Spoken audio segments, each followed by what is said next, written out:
juuste harjamine.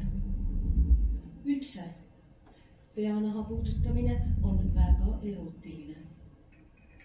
Sa arvad, et sul on ainult üks mõte, aga see koosneb miljonitest alamõtetest. Tahad, ma puudutan su pead. Jaga ja korruta. Ei taha.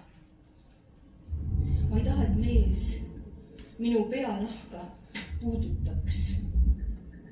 Sest see on liiga erootiline. Ei. Sest see on liiga erootiline. Ei. Sest see on liiga erootiline. Ei.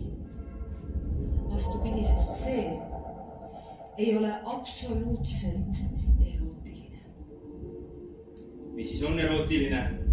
Täide otsimine. Must. Täide otsimine on väga erootiline. Kui üks naine paneb oma pea aeglaselt teise naise sülle, siis võtab see naine terava noa ja hakkab tema juukse piiri peanahka terava noa otsaga õrnalt krõhvitsema kogu juuste piiri ulatusest, kõik täid ja tingud peanahalt lahti. Ja siis paneb naine noa käest, võtab harjab kõik täid ja tingud omale seelikusse, võtab seeliku seljast, viskab selle järve ja järve kohal lendavad luiged. Teevad kluu, kluu, kluu.